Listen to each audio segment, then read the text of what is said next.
fall. Someone's got a girl that he's got to impress. Nah, I'm always fall fly. If there's one thing you know about me, I'm fly in the fall. Come fly in the fall, baby. John's got the bomber on with a little. What color would you call that? What's the color there you got? Maroon, burgundy. Maroon. Chilly weather bring 4-figure jacket prices. But this is from Temu.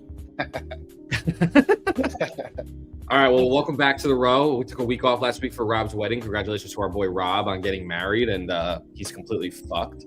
But we here. John, it's good to see you, bro. I got to see you last week. You got to chop it up, and a lot of fun at the wedding. What was your favorite part of the wedding? I think I told you already, but when I was walking out and I was all fucking shroomed up, and I thought I was walking down the runway because we didn't walk with the girls. I told her, see this with the face and the mouth, and she was crying, bro. Yeah, so basically we weren't walking with the girls. Like, I've been a groomsman before, but you walk with the girl down the aisle. We just walked by ourselves as groomsmen down the aisle, and I was like, I only microdosed to be fair, but I was in the peak of the microdose, walking down the aisle, and I literally was like jawline activated. I fucking was Derek Zoolandering it down the aisle, so that was probably my favorite part. My least favorite part, and Rob could hear this, I don't care, the drumming. The drumming was out of control. If it was like one song or like one thing, or the girl did it because she's like the percussionist, and then Rob and Tiff did their one thing. Maybe Dante does one too, but like there was a point where the sticks just sat on the drums, and he was just walking over whenever he wanted and picking them up and hitting the drums. All included drum time was probably like 30 plus minutes, which is way too awful. much. Ruining the music. Yeah. When the music was pretty good, actually, I thought. Yeah. DJ was pretty good. My favorite point, definitely the walk. Sorry, what was your favorite part? No, you're good. You're good. No, the walking down the aisle was funny. Christy has a video of me walking, and I was just like out. Like, I literally was walking so fucking fast. It's hilarious to look at. So that was funny. She should make like a gif of like one of those like speed walkers in the Olympics, and like walking alongside me, you would see like back down the aisle or something like that. What's it called? And D'Lo dancing on the dance floor sometimes when Meg just like stands there and she doesn't know what to do, and D'Lo's just like basically like a coked out fuck just dancing around her. It's the funniest shit ever. D'Lo dances like it's the 1980s. Like he cuts squares with his feet. It's just crazy. He's just like all around. I'm a crazy dancer, but I'm just confident, so that's all that matters. Also, the video of Casey eating that cake was pretty ridiculous. That was pretty disgusting. So that was hilarious too. But overall, good time. Happy for our boy Rob. Sound like he had a good time up in Foxwoods as well. But let's get right into it, bro.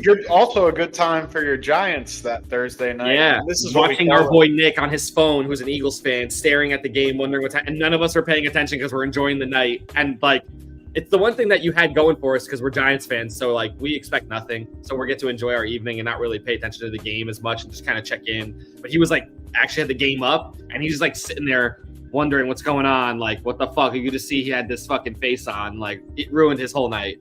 First of all, what a professional transition by me. Second of all, the only thing, like, we're not going to recap the whole last week. We're just talking about this game. You're a Giants fan. Obviously, I hate the Eagles too. So, but is there any worry about like Cam Scattaboo's preset early onset CTE rubbing off on Jackson Dart and him like literally throwing his helmet into defenders? Like, they're both quarterback. Yeah. I mean, as your running back, who gives a shit? Like, he's like, that's, I want my running back. Cam's going to be drinking out of a straw one day for sure. We can all see it. But, But you don't want your quarterback lowering his helmet into defenders like a psychopath. Well, we've seen this before with the Dart thing, especially even on a Dable team where when he had Josh Allen early on in his career, and Josh Allen was doing a similar shit, sticking his head into everything and kind of had to learn the trick of the trade a little bit. So as a rookie, I think it's okay. But eventually you got to arrive at the point of realizing that you will get killed in this league if you continue to do this. And someone's gonna find you. And this Denver team has been chirping all week. We can get into the games this week, but this Denver team seems to want a piece of Dart. I've been seeing some of the rumblings. I mean, they have fucking level 2 Jackson Dart and Bo Nix. You know what I mean? Like, that's like what you want Jackson Dart to be. like I heard to give credit because I don't want to just bite someone's take, but like on the Part of My Take podcast, they're saying like you got to think that Sean fucking whatever his name is, Cowboys old OC, Denver coach, Saints old Sean Payton, fucking must love Jackson Dart, like as the quarterback guy that he is. You know what I mean? Like, so he's probably going into this game like anticipating Jackson Dart, like what he thinks he's going to do. Like if they didn't get Bo Nix last year, we easily could have seen the Broncos trading up to get Jackson Dart this year with that head coach. Yeah, not an original take, but a take that I agree with. Cool take. Yeah. But, Denver's going to be loaded this week. Draylon Greenlaw is practiced all week. He's going to be back, it looks like. I mean, we could just get into that game if you want to kick it off there, honestly. It's a good game to start with. Is there no London game or anything like that this week? There is a London game. So let's talk about the London game first. We got the Rams at the Jacksonville Jaguars. Jacksonville Jaguars are the home team in London, as we know. They have a huge fan base out there. They've been going out there since the beginning time of like when we started the London games. I think their owner Shad Khan's like a big London guy, like really wants to build a fan base for their team. Puka Nakua's out in this game. It's huge, obviously. It's going to be a big Devontae Adams game. All overs for Devontae. I expect a lot of Kyron Williams as well. This Jacksonville team, though, the stars are kind of aligning for them to that record is just it's an interesting team right now. And this is a game, if you're the Jaguars without Puka, like you got to figure out a way to win this game. But, I also think that Devin Lloyd being out for the Jaguars, that's tough. Their star linebacker, that's huge. He's been a big piece of them. I think he's responsible for like a turnover for them, like basically every game this year or something like that, something crazy. Yeah, I think he started the season was Defensive Player of the Month, like in the whole NFL. He had like 4 straight weeks of like forcing a fumble or an interception, something like that. Like just and he had the pick 6 against the Chiefs, basically the game-winning play. And he had a fumble. He had a peanut punch in that game, if I'm not mistaken, as well. So Devin Lloyd's a monster. So him missing as well is interesting, but the Rams, they're a weird team to me. I don't know. They're like week to week is kind of how I look at them. If Stafford's on, then they're really unstoppable and they could beat anybody. But if they're missing Puka, that makes me feel a little bit curious about what it's going to look like. Maybe like a Tyler Higbee spot start might be nice in fantasy if you want to look at something. Tutu Atwell might be in the fold as well. Another guy to look at maybe for spot start. What are your thoughts on this game, John? I'm leaning towards the Jaguars, but Stafford, I don't know. He's weird. Yeah, Jaguars getting 3, like you said, basically at home. It's virtually made like borderline, if not more so, close to like their Jacksonville crowd. When they're playing against a team like Jacksonville's the home team in those games. They have built the fan base there. Basically, people like Stafford because he's been in the league forever, though. Yeah, and they're a 3-point, home dog, basically. The over-under 44.5. I think I smashed the over here. Sure. Like, I think that even in London with the jet lag and the Rams obviously were kind of stagnant a little bit last week, but I think that's because they had to kind of adjust to Nakua being in, being out. Like, I think with him out this week, it's almost – you're trying to plan for it. Yeah, exactly. It's almost better than him being kind of in. Like obviously not better than him being fully healthy, but like with him like out there, but only as a distraction because he's fucking got rocked. It's like they're not rocked. I think it was just a weird fall or something like that, but he obviously was hampered. So I think with that being said, I don't know if I could lay the 3 points. Like I guess if I had to bet, I'd bet the Jaguars, but I love the over. If I'm betting this game, I'm betting the over. And I like the overs on some players too. Like I said, I think if you're looking at Higbee's overs, I think he's going to be a security blanket for Stafford all day. I like him. A Kyron anytime I kind of like too. Etienne's got to play well. I think at this point, also Brian Thomas has seemed to be finding it.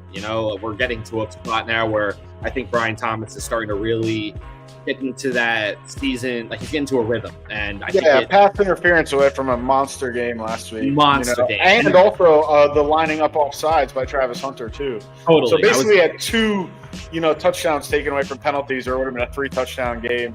And that sick catch on the sideline when they had to have it, that was sick. And that's late in the game. It's inexcusable for Travis Hunter to just line up off sides in the NFL. That's just crazy. It happened again. All you got to do is look at the ref and go like this, and they'll tell you back up a step, come forward a step. It just happened again on Thursday with DK. Yeah, it was just lined up wrong, and they had a hurry up on, and they would have had 12 men on the field. And that was a little bit different because they were rushing because they wanted to get the 12 men on the field. but like Travis Hunter in the regular flow of the offense. Just there was a regular line set, and you could see his foot. Like they were rushing to try to catch.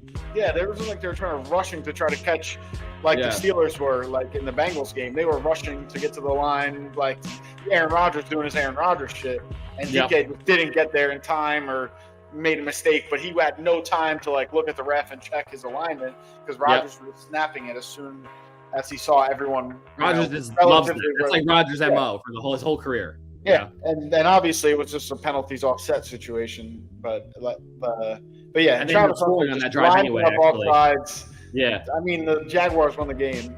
That was a while ago now. We're talking about 2 weeks ago. But the Steelers, just to talk about that Steelers game for a second, on the back of this, Steelers ended up scoring on that drive on 3rd and 18. Crazy throw by Rodgers on 3rd and 18. Oh yeah. That's fucking nuts.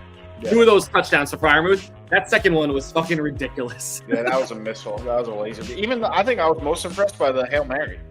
Like that was the Hail Mary was ridiculous. Hail Mary pass. Like it made it to the end zone. Like there was a player under it. Like the defender made a great play, but like that was like a 50-50 ball. Like that was just basically as good as you could throw a Hail Mary.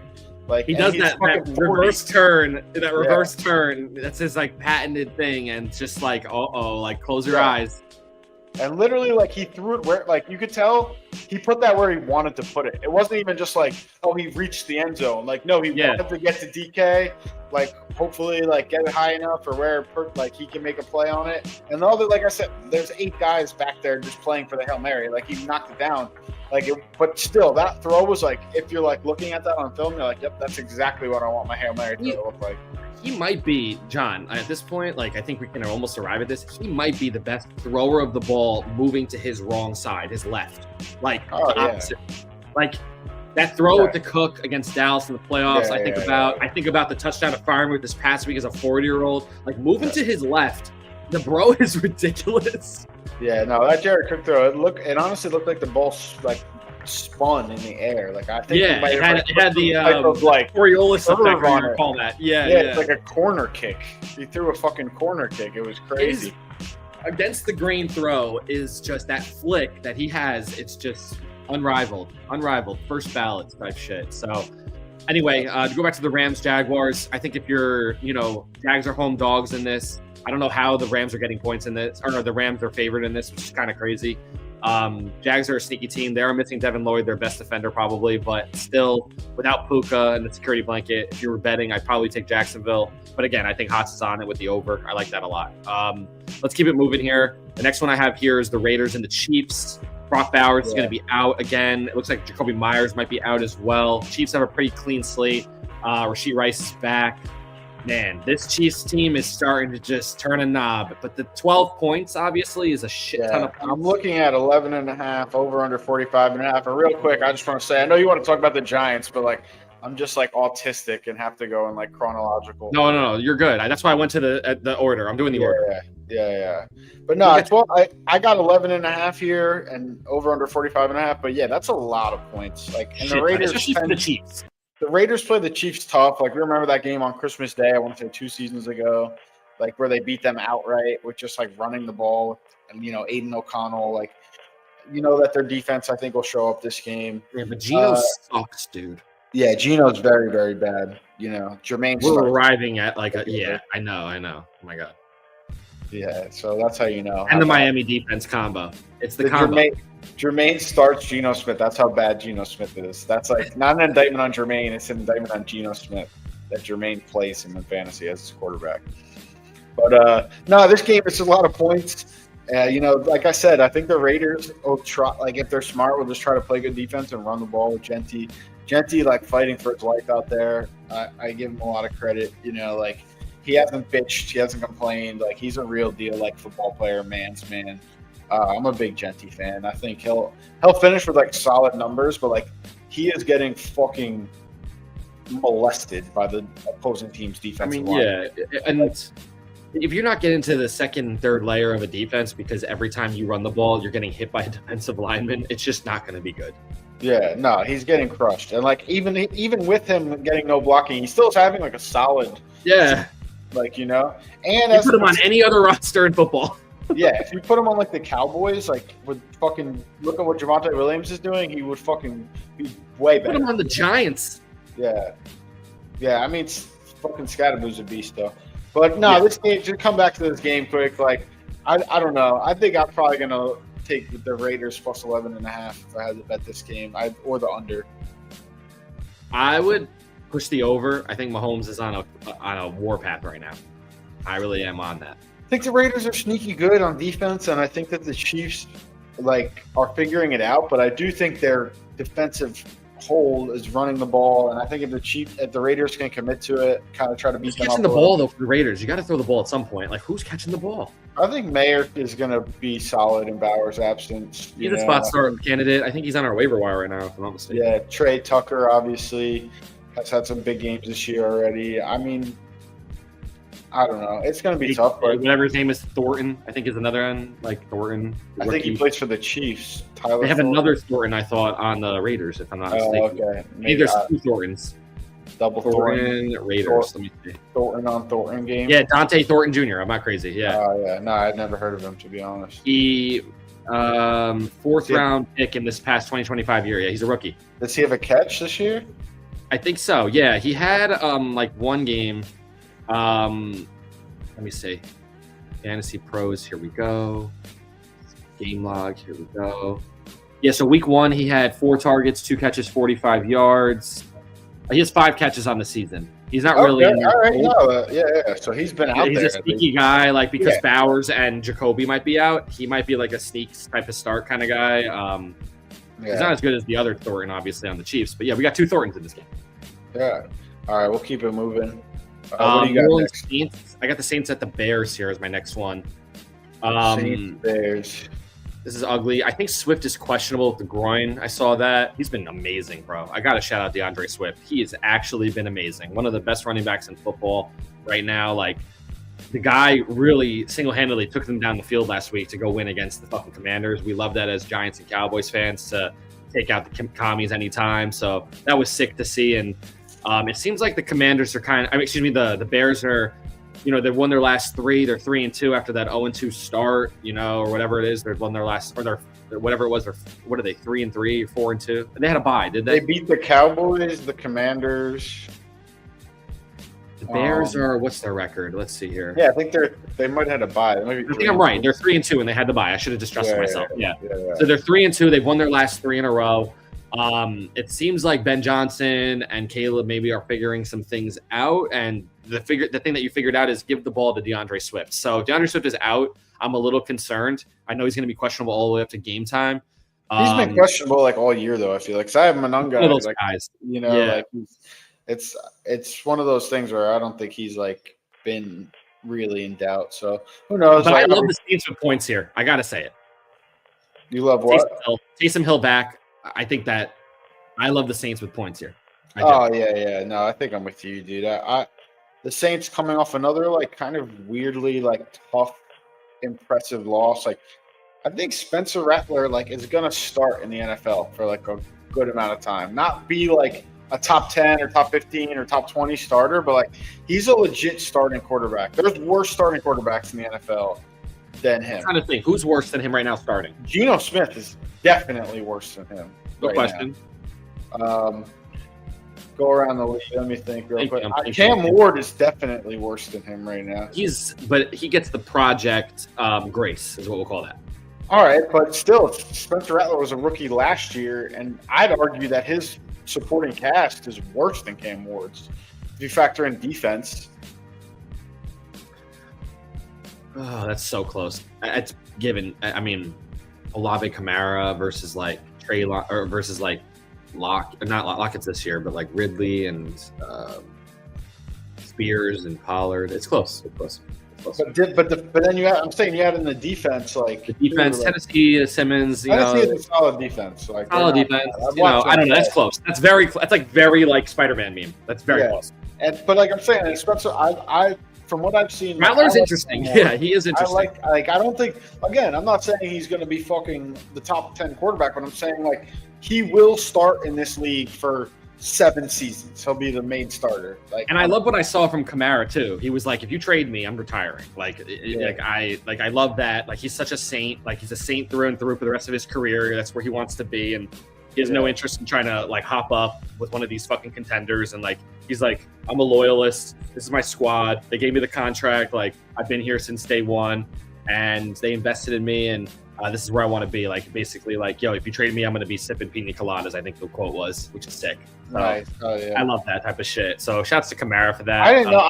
I think I saw the quote briefly, and I was like, I couldn't tell if he was like, trade me, I'll be happy, like having celebratory drinks, or if it's no, like, I believe the way it was written was like, if you trade me, I'm going to retire and go sit on a beach somewhere. That's solid. That's solid. But yeah, I guess if I'm betting this game, I like the Saints with the points.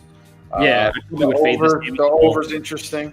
Over is very interesting. It's like a perfect line. It's going to be nasty, though, from what I read. Like, the weather in the Northeast this weekend in Cleveland, I heard there's supposed to be crazy winds. Big ground and pound game there. I've never heard Chicago being the Northeast before. I mean, yeah, I just call it the East, I guess. It is the East Coast, technically. It's not EST. It's Midwest, and it's not, and it's Chicago Central Time. It's not Eastern Standard Time. Are you sure? Dead positive. All right, I'll trust you. Challenge me if you want. No, I got you. But yeah, I think the weather in that area of the country is going to be. I heard it might not be good. So that's in Chicago, I believe, right? That game's in Chicago. Yeah, that game's in Chicago. Yeah. So I mean, if Swift's playing, I take the Bears there. If you're taking a money line, but if Swift's not playing, I probably lean the Saints with the points, lay the points. Maybe. I think betting Bears money line is a mistake, given like minus 200. Like I think that's a lot of money. Yeah. Yeah, that's a lot of money. That's a bet to win not a lot. So yeah, probably. I think Olave is also practice on Friday too. Betting 218 to win 100 is not smart gambling. Yeah. All right, let's keep it moving. This game's exciting. Philadelphia Eagles at Minnesota. Carson Wentz is going to be starting against his former team. We love that, obviously, as the program. I think that's better for the Vikings than McCarthy against this Eagles defense. Like, and especially with him being, having revenge at his heart. Like, I think, and it's better TV, not for nothing. Like, not just for the Vikings, but like to watch. Like, I'll be a little bit excited. Like, I'm hoping Carson Wentz could strike a little fucking payback into. Like, I would love that. I would love nothing more. I hate that Van Ginkel's going to be out. It sucks. I know O'Neill's going to play, I think, and Juergens is going to play, I believe, as well for the Vikings. Jalen Carter is questionable. He has this heel thing going on. It'll be game time from what I read, but Quinyon Mitchell is no injury designation. He's good to go after the hamstring injury against the Giants. He had a full 10 days off, so he'll be ready to rock. This will be a good game. I think Jordan Mason has to pop. He's got to have a big game, which sucks against me in big league, but I have him in Dynasty, so I can't really complain. But I think Jordan Mason will have a big game. I don't know. This is a weird one. I like what's the over under here? The over-under is 43.5. Very trappy. The Eagles have a problem on offense right now. I don't know. Their offensive coordinator hasn't really figured out what their MO is. Apparently all the complaints have been that they're very quintessential on offense. But I would argue that, Hurts is missing throws. I think he missed a couple throws last week, if I'm not mistaken, like overthrowing guys and stuff. I mean, that's never been his strength. You know what I mean? Like that, he's never been great. Rhythm player. He's a very rhythm player. Yeah. He's never been great at like going through his progressions. Like he's great at taking off when the first guy isn't open and getting the first down on third and playing, to his credit, like winning football. But that he can play behind the sticks almost. That works when you're not just behind the sticks, but behind the scoreboard. That works when you're winning the game way better than it works when you're down 7 or 10, and the other team can run the ball. Like it's I saw it with the Cowboys. They were built for a lead. But if you go from behind, like there was more defensively there, like where they're like, oh, other teams can run on us, and if we're losing, we're fucked. We're good when we force teams to pass, let Micah do his thing, let Trayvon and Bland lock up and, play aggressively. But when we start to get, a game where we're losing by 7 to 10 points, it's like we're down 17 or 21 because we're so limited defensively. And I feel like with that, it's like the inverse with the Eagles. When they're losing, they're so limited offensively. Well, no, I think the Eagles need to rely on what got them there, which is getting Saquon the ball in space, overusing Saquon, and that's that's what I would say. You would say what?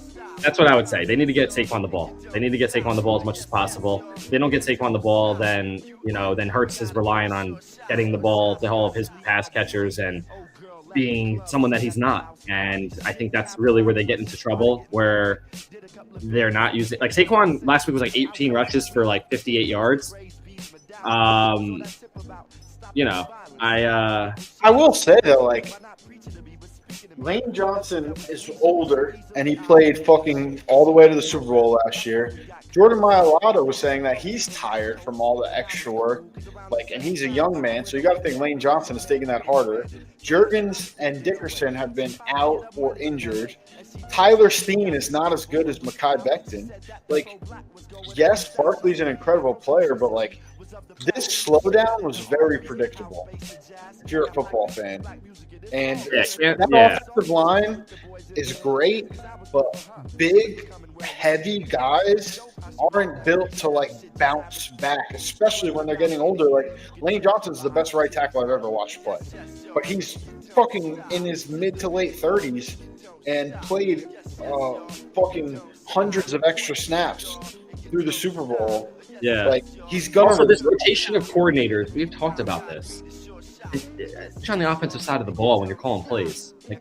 John, you can't just. I don't know. I feel like they've been overly used as scapegoats. I'll put it like that. I don't think they're great, but it's is Kellen Moore some fucking wonder kid wizard that he comes in and he's making Rattler look a lot better. I don't know.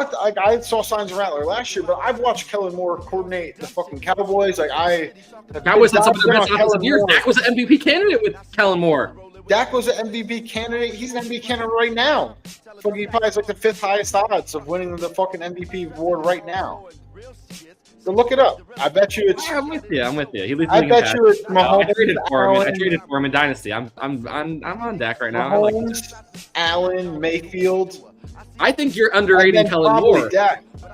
I also think it's not even about Kellen Moore. How about this? Kellen Moore is good. Let's just say that. We'll just say he's good. He's not a wonder boy. He's just good. He can do a little bit. He can maybe make your quarterback a little bit better than who they are with scheme. Maybe. We've seen it with McConnell. The scheme does matter. So, if the drop off is so high, we saw it with the Lions, it does matter in some juncture that the plays that are being called in. And if the quarterback is Jalen Hurts, who's not checking at the line, because it sits on Jalen Hurts' lap too.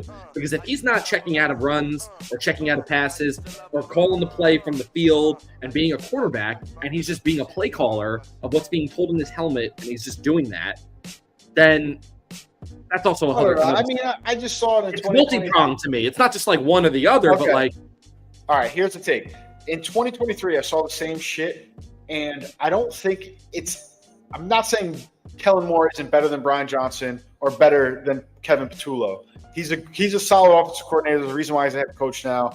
He wasn't bad by any stretch with the Cowboys or the Chargers. No, he's good actually. Is that in fucking what have they played? 5 games, 6 games with this new coordinator? They're 4-2, and it's already he fucking sucks. He's the worst. It's the Eagles locker room, and I think this is an extension of their fan base. They make excuses preliminary, before, they see the signs on the wall, and that locker room quit in 2023, not because of who the coordinators were. They were in the Super Bowl the year before. They're talented enough to get back there, but when shit hits the fan in Philadelphia, this Eagles regime of who's on the team now, Jalen Hurts, same offensive line, the same fucking defense, minus CJGJ again. There was a gap year of CJGJ, and then this defense again, they are prone to quitting. And we saw it last Thursday night. They were getting their asses handed to them a little bit, and they didn't just lose to the Giants. They lost to the Giants by 17. They lost to the Giants by 17 fucking points. They didn't score a point in the second half. Their identity is we cruise when we get ahead. And they're great at that. I'm not even trying to think. They're a good team. And when they get the lead, they're very, very hard to beat, which is an asset. But when they go behind, whether that's in terms of how your season is going, in terms of how the game is going, they do not respond well. And I'm not going to just be like, oh, they don't know how to call plays. It's Kevin Patullo. Again, 6 weeks in, they're 4-2. They only fucking point at Patullo when they lose, and when they win, they're like, "Oh, Jalen Hurts was calling the plays at the line." John, 2 of those I wins. live here. I fucking see it every day. I'm telling you. 2 of those wins, though, it's just like that 4-2 record is as fake as it comes, dude. You are what you are in the NFL. If you could do this with every team, make a 1-5 team, fucking 4-1, make a fucking. You know, like you could do this with every fucking team. It's the NFL. It's a dog-eat-dog league. Every team is, besides the real blowouts of the world, the fucking Panthers in the New England, the Saints and the Seahawks. Like every game, you could be like, oh, this call, this, that. Like the sneak against that sneaky win against the Chiefs in Week 1. The Rams block. They didn't play the Chiefs in Week 1. They played the fucking Cowboys Week 1. Oh, was that Week 2 then? Was that Week 2? Week 2 was the Chiefs. Yeah, you're right. The Cowboys should have won that game. Lamb 2 drops. Yeah, but that's why Jalen Carter get kicked out of the game because he spat at Dak before the game started. Yeah, if Jalen Carter plays the whole game, we might not even be in it then. So that's what I'm saying. You could apply scenarios to every one-score game. Mostly the Cowboy game drops. And then the blocked field goal game against the Rams, I think that was, or the Bucs. Yeah, but they blocked those field goals. That's their special teams making plays. They blocked 2.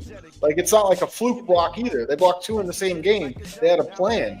Like you can't. That's why I say like in the NFL, like you win the game, you never apologize for it. Whether it's a fucking call. Yeah, you play to the last snap. You could fucking point to small moments in every single one-score game and be like the other team should have won. But for context of talking about how good a team is, we can talk about it. Because they're supposed to be more dominant than what they've been doing. And my argument is that your record is how good you are. Like, at the end of the day, like, I get what you're saying. Like, the Vikings who lost to the fucking Giants in the playoffs, like, that year were, like, 13-3. But I think their record is as big as it comes. You just bring my point. That's like they were getting like outscored by their opponents. And to be fair to you, the Eagles have been outgained by their opponents this year, yardage-wise. But every single stat, I remember the fucking page, Dallas versus the Eagles, when they showed the side-by-side stats, John, it was like every statistical measure. The Cowboys, if you close your eyes and didn't know the score and you looked at that stats alone, Cowboys win by a touchdown. But we also are getting a little convoluted in how good or not good the Eagles are. I'm just saying it's how bad or good the Eagles are. It's less influenced by the offensive coordinator than the media, the fucking fans in Philadelphia, and I even would say the players in the locker room pointed out to be. Like, they need to fucking put on their big boy pants and take some accountability. It might be a murder scene this week for the Eagles. This might be the game where they just like put it all together and they take it out on Wentz. All right, I gotta feed mine. I'll be right back. Do your thing. So, I think if I was looking at this home dog, I love home dogs. You know, I talk about that a lot on the podcast. Minnesota is a home dog in this game. Carson Wentz with the revenge game. If I was betting this, I like Minnesota in this. I also think Minnesota's defense flies around. I think what's his name? Oh my God, I always forget the coordinator's name on Miami, or from Miami's head coach, coordinator on what's his name? Oh my God, where's John when I need him? Oh my God, Brian Flores. There we go. I think Brian Flores will have a nice game plan for the Eagles too. So I think that the Eagles. This is a big game for the Eagles. The Eagles are 4-3 after this game. After their last 2 losses, could start to get a little ugly in that locker room. Who knows what's going to happen? And you know, Carson Wentz, this is it, man. Maybe you get yourself a big contract winning a game like this, and you know, we have like a resurgence career. And this is where it starts. Just a contract, like fucking. He wins a couple more games here. He's going to get himself an opportunity to play starting quarterback for the Raiders. But just like a little edge of like, fuck the Eagles, I got to win over them. Like you know, in a spot where they kind of needed it. I'm with Carson Wentz revenge game. Like everything in my heart tells me bet the Minnesota Vikings. Yeah, I mean the money line is plus 110 for the Vikings. I think that's a solid bet. You know. Yeah. All right, moving on. Miami at Cleveland. If Miami loses this game, I am like 99% certain. What's his name? McDaniels will not make it out of the locker room. This is the game, I think, where it all ends for him. If Dylan Gabriel gets a win against them, David Njoku is going to be out. It could be a Harold Fannin showing. Yep, that's 6 weeks in a row mentioning him on the pod. Thank you very much. What's it called? Jack Conklin and Mason Graham are questionable. 2 huge names for the Cleveland. I have a request/suggestion. Let's make the injury designations just like skill players, like. Well, those are big names. Yeah, Jack Conklin's a huge name. That's a household name. Let's tackle. Yeah, Mason Graham. Yeah, I don't know. I'm just saying. Storm Duck. I didn't say being out. Injury updates are running a little. I didn't say anything about Storm Duck being out. The corner on Miami. Anyway, you were about to before I cut you off. I was about to. How do you not say the name Storm Duck? I mean, anyway, Dolphins Browns. I mean, I don't know what this is. Maybe we'll see a sighting from Shedeur Sanders in this game. If Gabriel can't get it going, this might be the game where they slot in Sanders, and because the Dolphins are bad, and this might be like one of those types of opportunities. But yeah, the weather in the Northeast, Cleveland, Ohio. Yeah, this is gonna be ugly though. Yeah, they're gonna put him in 30-mile-an-hour winds. Like, that was a good callback. But no. In the Midwest, Cleveland, Ohio. This weather is true though, from what I read. Like this is it's gonna be crazy winds. I'm hearing, not even cold or snow. It's just nasty weather. But then again, that's not good for Tua. That's not good for Tua. You get in the stadium and it's like never as windy because it's like fucking. There's an elevated structure surrounding you. Tua, this whole locker room thing, throwing the locker room under the bus. This guy's a piece of shit. And I actually can't fucking stand this guy. I haven't standing from the door. As soon as he got that contract, and we talked about on the pod that he was like cheering for himself in the preseason for himself getting that big contract. Like, I got paid. I'll never forget that. Like, he's such a piece of shit, and I cannot stand him. And the way he talks, I would hate being in the fucking huddle with him. And then they're looking to trade Waddle. I saw a bunch of reports that Waddle's getting shopped around right now. Maybe to the Giants. I'd love to see it. But do you ever think there's an instance where a quarterback should call out his team? Not there. Or do you think unless you're Brady? Or do you think Tua personally hasn't earned that? That's it. The latter. It's you. Who are you? If you're Matt Stafford, Super Bowl champion, Matt Stafford, you can call out your fucking team. If you're fucking Tom Brady, Drew Brees, Peyton Manning, whatever. Even Dak Prescott has more carte blanche to call out his team than a Tua. What the fuck have you done? You threw an interception against whatever team that was a couple weeks back to lose you the game. The Bills. The Bills, you had that game in hand. What the fuck? This guy is a loser, a chronic loser. Yeah, because I just remember like Aikman, even before that one, was very hard, and then I remember Jimmy Johnson like kind of fed off that and was like, you slow down on that, I'll chew people out. And then when Jimmy Johnson left, Aikman was like yelling at a player, and I remember a specific, clip, and he's chewing somebody out, and he's like, don't we have fucking coaches for this shit? You know what I mean? Like maybe it's the coach's responsibility, and Tua should just sit back, and I don't know. But McDaniels also isn't calling people out, so maybe he feels like Troy did in that moment, where it's like, if none of the coaches are going to hold anyone accountable. Who is? Like, I have to. So I don't know. I don't know if I should give him the benefit of the doubt because it's just to the media. Yeah, I guess that was on the sideline. You know what I'm saying? You're just like talking into the abyss of the world. You're not talking to your team. Yeah, but sometimes like the only way to get people to. It speaks to McDaniels like losing that locker room. Well, I will say that like you could look at someone directly in the face and be like, you need to get your shit together. You need to do this. You need to do that. And like. In all walks of life, and they'll be like, yeah, you're right, I got you, and then just not. But if you call someone out in front of people, like sometimes that does generate a response. And again, I'm playing devil's advocate. Yeah. The main thing I would say, agree with you. Yeah. In retort to that, also though, the main thing is that he didn't name any players. So if you're on the team and he's just talking in space, that's fair. It's like you don't even know what he's talking about or who he's talking about. So when you're in that locker room and you feel like you're putting in a lot of effort as a personal guy and he hasn't said any names, you don't know what the fuck you're thinking. Like to put it succinctly, you could be reaching the wrong audience. You could be the people on the team who are trying their hardest might hear that and be like, fuck. Like, what the fuck? Like, I'm doing everything. I'm bleeding, sweating, fucking doing everything I can. I'm Bradley Chubb. I just rehabbed the fuck out of my body to get back and play. And like, what? And now you're just like, well, fuck this guy. Yeah, I get that. That's a very salient point that I made more succinct. Yeah. So I just like, and just in general, and it also goes back to the initial point, which is that Tua has no cachet to be talking at this point. Sorry. Yeah. No, like I said, I'm just playing a little devil's advocate. You're good. And the only reason I'm giving him any sort of leash at all is because, like I said, I feel like he plays on a coaching staff where it's like a fucking camp counselor who's like 17 who doesn't pay attention to the kids running around. Like, Daniel's a loser, and we're starting to see it. And he's a play caller through and through. He's gonna be a Kingsbury, where he's gonna find his niche and be able to call plays and be his weird self behind the scenes.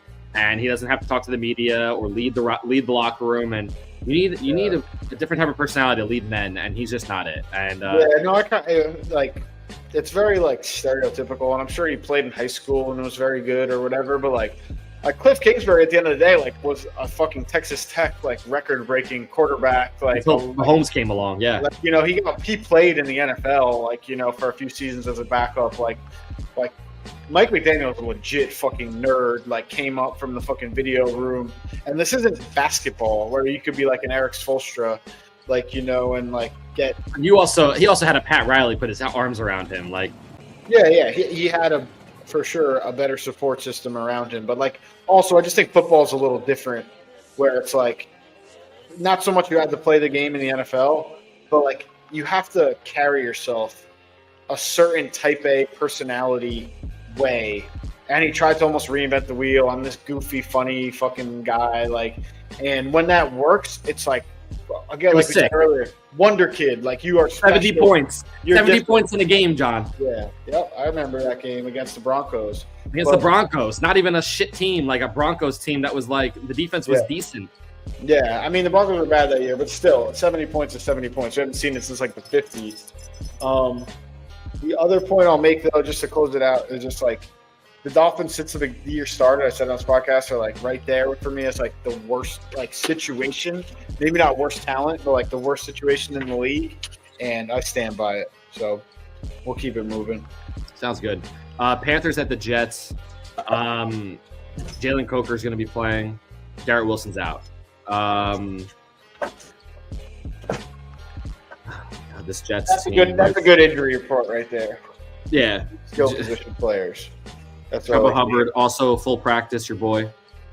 Yeah, I mean, Dowdle stole that job, though. It's over. Yeah, heist. That was a full-on heist.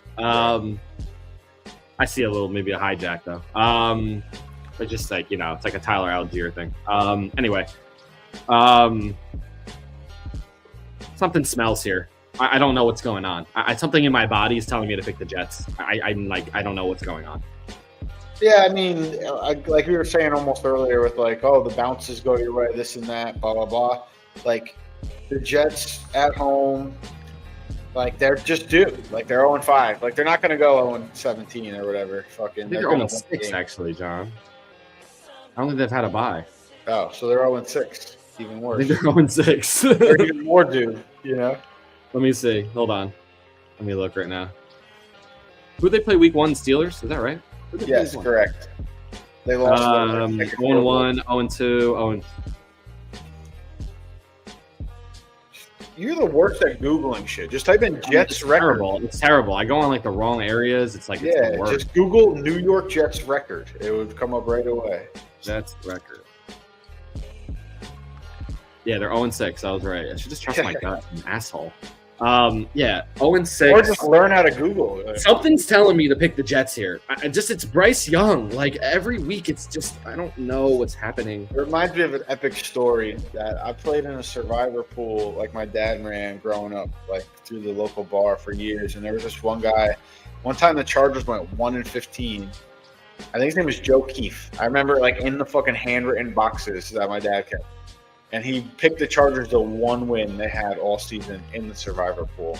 And he ended up winning it. I finished second. That's how I remember it. But I was like, he deserved it. Like, that's crazy.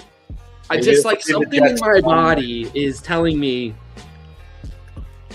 Like I don't. But they're only fucking plus 1.5, minus 102. It's like the books know what I know. Yeah. I don't want to bet the Jets at even money, but the Jets were favorites against the Cowboys. They lost by 100 points. I mean, I know it got that was the game.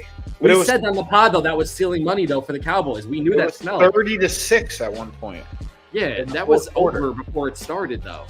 Yeah, and they were favorites, so it's not like the book always has that. They do get it right a lot of the time, and they're very. I think over-unders they're better with spreads, but something smells here. That's all I'll say. This Carolina team is so week to week, and like, I mean, not for nothing. Like the Cowboys kind of gave them that game last week. Like, I mean, they ran all over the Cowboys. Maybe they'll run all over the Jets too, but I don't see it as easy as offensively of a game as it was versus the Cowboys because.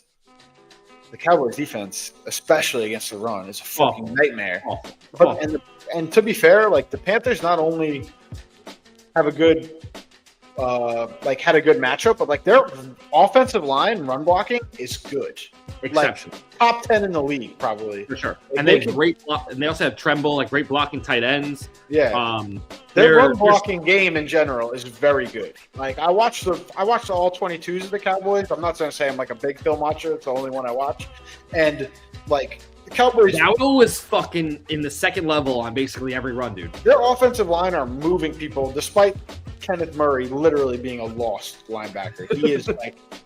He can play the pass decently well, but like against the run, he's fucking never goes downhill. He fucking stands still while the play. He's a lateral player. He's like a lateral guy. Fucking, yeah. But he takes like bad steps laterally too. Like again, like I always say, like make an aggressive mistake. If you're gonna run the wrong way. Fucking. That's like the Patrick Queen thing. Patrick Queen is like just like always making bad mistakes, but he's just going forward at least. Like don't pitter patter and fucking make mistakes. Like you have to fucking go like. Make an aggressive mistake, and then maybe the running back has to cut back because someone makes a great play, and then you're right there and fucking throw him down for a 3-yard loss. Don't fucking wait and then tackle him 9 yards down the fucking field. Like that's more defeating having that happen every play than a fucking 75-yard touchdown. Like just getting ran 7 yards a carry is fucking insane. Like and not 7 yards. Like my bad. Go ahead. No, it's like not 7 yards, like 20 yards, and then 2. Like 7, 6, 9, 5, 9, 8, 7, 6. Like that is debilitating for a defense. Like that's the worst way to lose a game, and that's what happened to us last week. Yeah, it is. Go ahead. Sorry.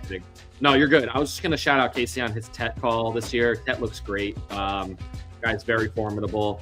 Definitely a red zone target. Instead of fucking wide receiver picked 9th would be good. Like hot take, you know what I mean? Like what are we talking about? But I've seen Casey make those cases before for guys, and like Michael Mayer is better than Sam Laporta. These types of comments that are cute. But anyway, that's good though. I think I'm still leaning the Panthers here. Of course, my brain says Panthers, but something in my heart is saying this might be the Jets' first win of the season, and it would be not shocking to me for Bryce Young to get fucked up here for no reason. Yeah, let's move on. I mean, the Panthers also, like, the last thing I'll say about it real quick, who cares about this game really at the end of the day, is they're, like, undefeated at home and, like, love every game on the road by 1,000,000 points. So, like, that's another Jets. Like, what's the over-under in this game, by the way? 41.5. I love the over. Justin Fields is a backdoor cover guy, too. Like, I love the over here.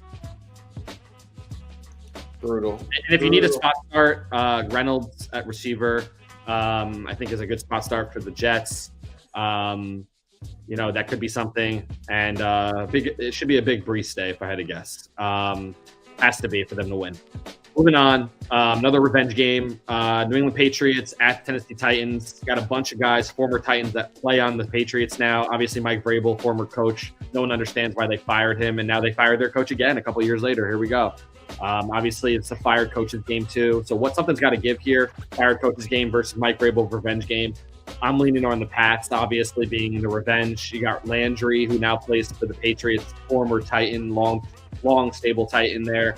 The defensive end or whatever, like hybrid linebacker, Harold Landry. New England by 100. So you're taking the -7. Calvin Ridley's out. Arden Key is out. It's just Yeah. Titans are bad. No, I mean, my Patriots take is that Drake May Is the man. is coming up on being the best player in that draft over Bo Nix, over Jaden Daniels, over Caleb Williams. I am very, very, Jalen hasn't had receiving core all year, dude. I know, but I'm just saying I'm very, very, very impressed with Drake May. And this isn't a takeaway from Jaden Daniels. This isn't hating on Caleb or Bo Nix. This is all Drake May based. I think he is the real fucking deal.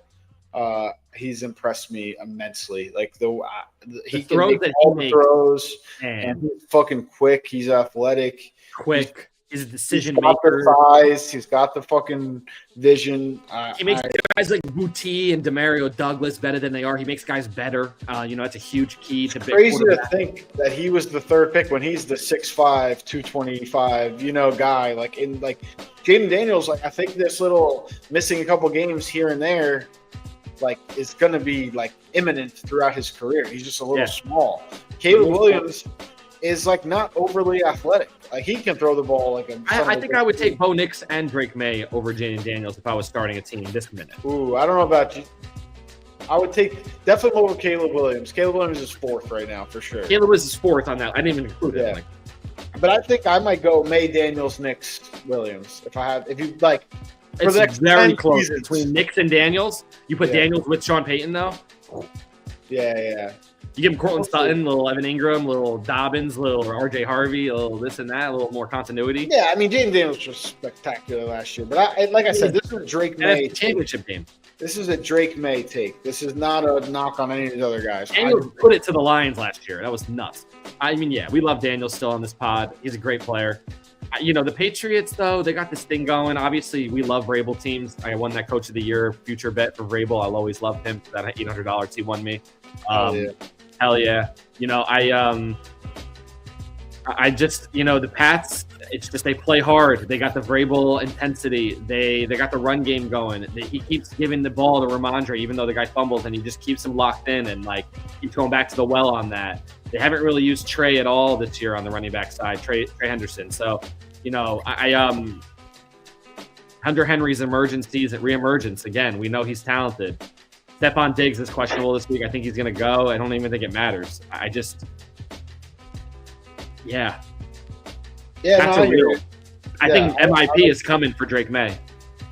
Yeah, I think Drake May is that guy. So MIP. I can't get away from it. It's young for a most improved player. I feel like your second year. Yeah. I mean, you think about last year with their record. What were they, 3-13 last year? And now he's going to be a playoff team, possibly, maybe win their division. Look at the way the Bills are playing defense. Maybe. Yeah. No, for sure. I could see it. I mean, I don't know. And they have the heads-up win, so that would be minimally 1-1. That's a futures bet to look into for sure. Interesting. And he sucks. Jets. So yeah.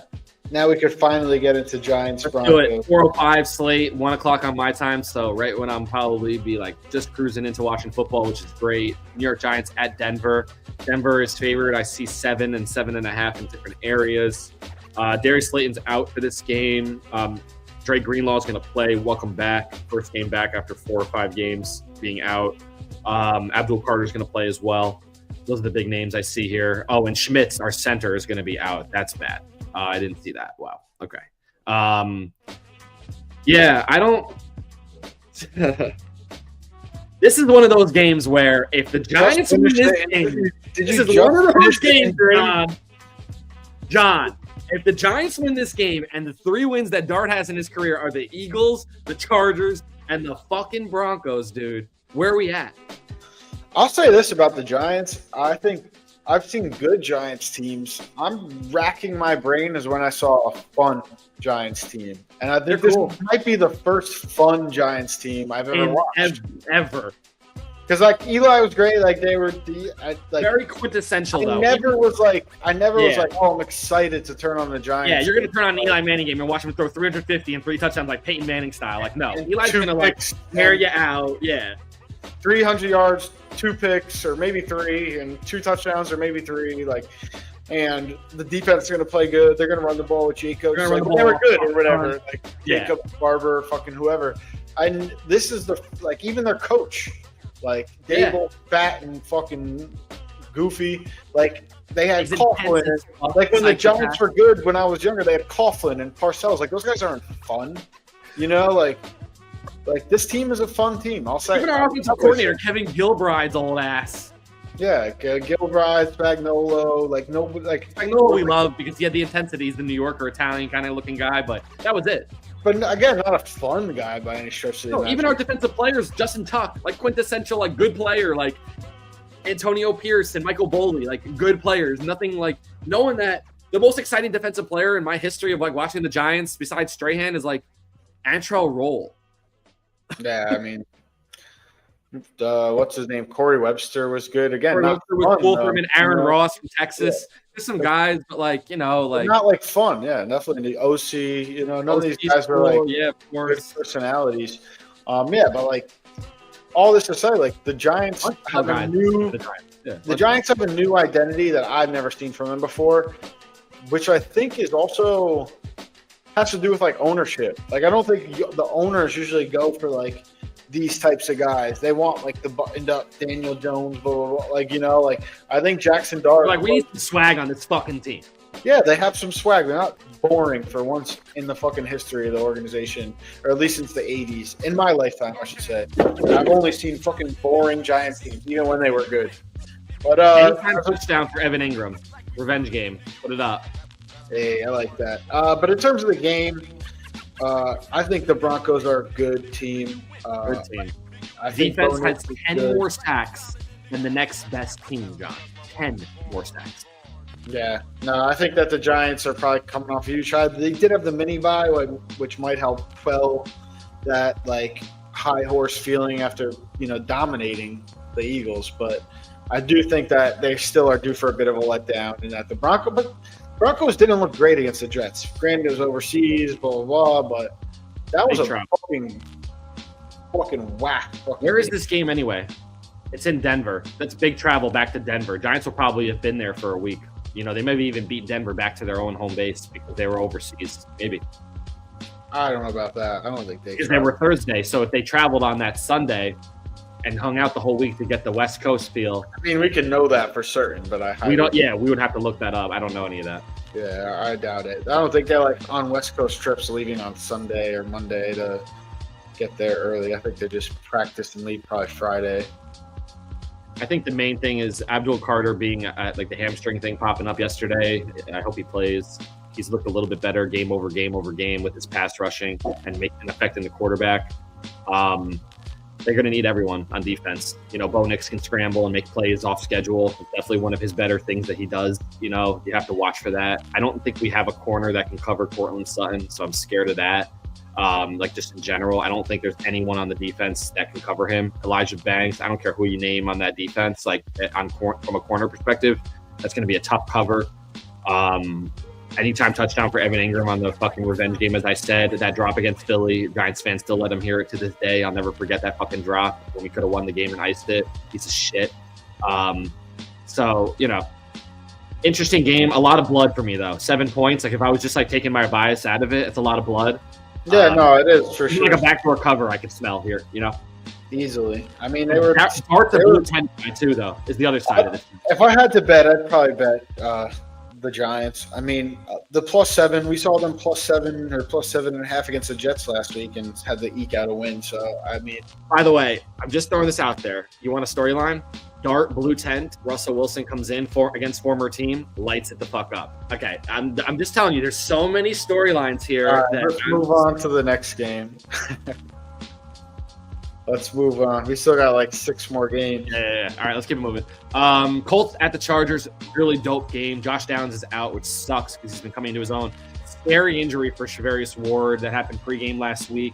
His own player, Ogletree, tight end, smashed into him before the game started. I don't know if you saw this video, John. It was I did. Yeah, it was scary wild. shit. Like, I don't know how that happens, but it happens sometimes. And now they're starting corners out. But Kenny Moore off the Achilles is back at safety. Huge for the fucking Colts. And on the other side, Joe Alt still out. Sucks. And Khalil Mack will be game time. Those are the big names.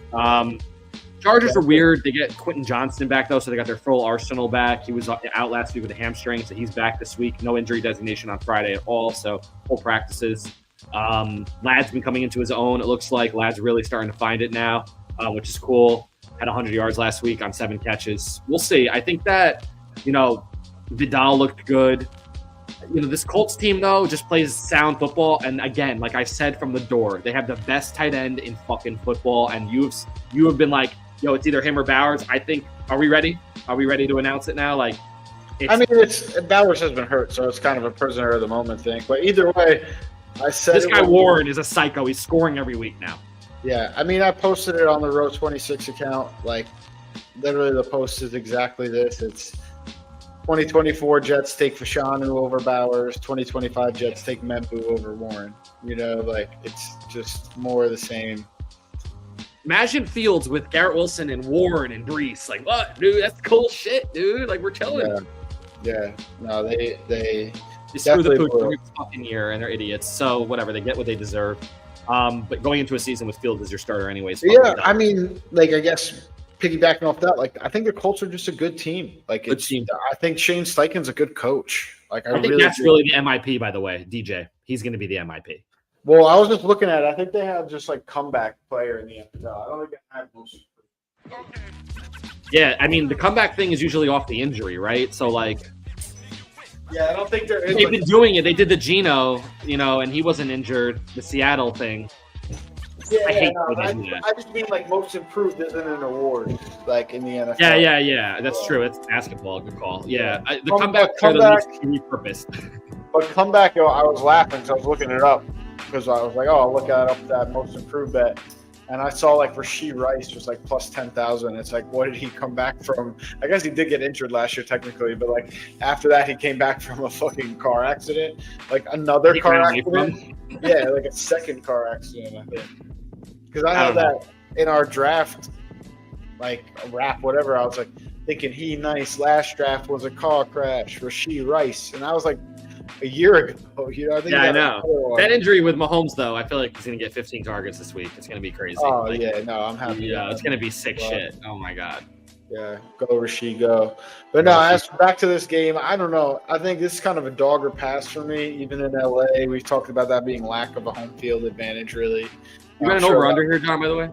I have it on my phone, yeah. It's 48.5. I think I'd take the over still.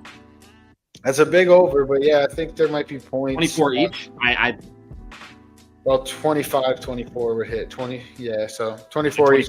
You're in the because 24 each, someone's got to win. Yeah. So you have to go to overtime. Unless you're the Cowboys.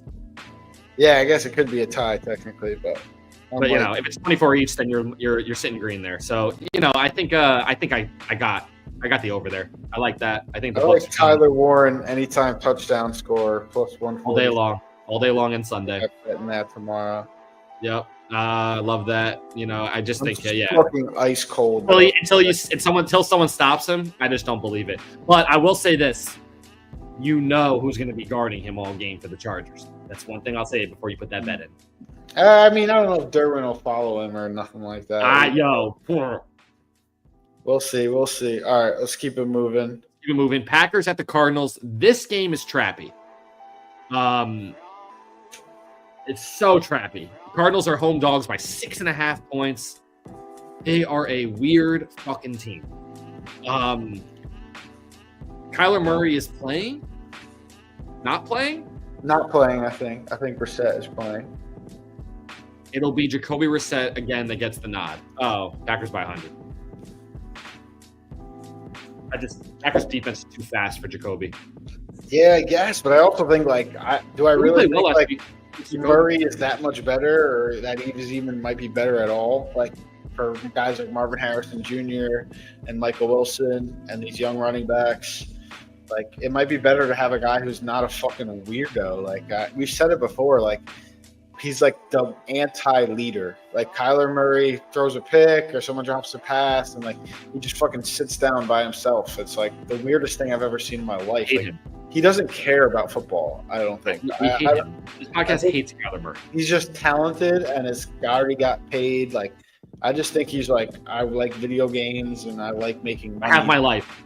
It's his job. Which in some respect I understand, but no, as a human being, it's very it's almost not just common, but it's an ideology of leave work, don't take work home with you. But if you want to be like a great NFL quarterback, you've got to take work home with you. You have to like care.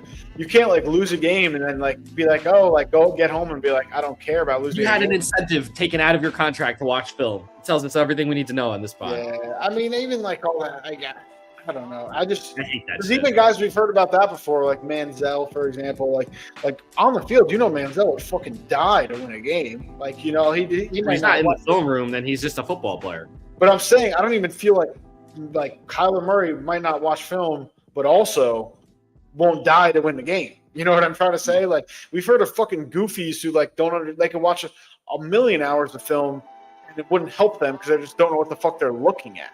Which I like, where maybe it's true with Kyler Murray, but those guys usually are fucking. Gino is one of those probably. But these guys are fucking ball to the wall, kill myself to win a game type guys. Whereas Kyler Murray, like, I don't think gives a shit. Doesn't give a shit. So he's like the worst of both worlds. It's a make or break game for the Packers. Like, if you're a Packers team and you're trying to be serious, you have to win this game. You have to make a statement. You have to make a statement here. This cannot be a game you lose. In Arizona, it's just like a place to play. It's one of the worst home fields in the game. Yeah. I'll always love Arizona because that's where Eli won the Super Bowl. Like, that field is just so friendly to guys like Love, I feel like. And I feel like this could be a huge golden game, 100 yards, like his breakout game too. That's a hot take. I like that. He's like he's like right there coming on for the last couple of weeks looking at his stats. And, Wicks is going to be questionable. Watson's out again. Like, they're going to need him. So, I think that if you're looking for like a player to like kind of scoop up there, like on a over yards or something like that, I think yards is better for him. Like all-purpose rushing and receiving yards for Golden. I don't take that catches with him. But yeah, I like him doing well. Jacobs obviously anytime is always good money. He's probably negative money though for that. But yeah, the Packers got to be real, and if they're going to be real, they got to beat teams like this against Jacoby Brissett. You got to have it. You got to have it. Yeah, I mean, you're fake as fuck. I mean, if they win, obviously that's a big upset. But my point being is like I think you were right when you said like it has to be a statement game. Like they have to win by double. Yeah, last week they played in the mud with the Bengals when Joe Flacco didn't know the fucking playbook, dude. Yeah, true. You got to figure it out if you're the Packers right now. Let's keep it moving. One of the games of the week: Commies versus the Dallas Cowboys. Terry McLaurin's out. So is Deebo Samuel. That's huge. Zach Ertz is questionable. Trayvon Diggs is also out again. That sucks. Yeah, he got hurt at his house. It's just gonna be this guy's got the plague, and it just sucks. It's gonna be like his career. It feels like, and we got the return of Mr. CeeDee Lamb. No designation all week. Full practices I saw Thursday, Friday. Ready to rock. Pickens has looked exceptional. Dak Prescott is slinging that pill, as I've said from the beginning of the year against the Philadelphia Eagles. Me saying he's an MVP candidate. But they don't win enough, so you got to win to be the MVP candidate. They got to win the division, which is possible actually because the Eagles look like shit, and maybe the Eagles will lose this week again. So we'll see. But Dallas, Javante's look great. Dallas' offense is potent. That's what I'll say. Ferguson, as we said on this podcast, potent. Pickens is potent. CeeDee Lamb, potent.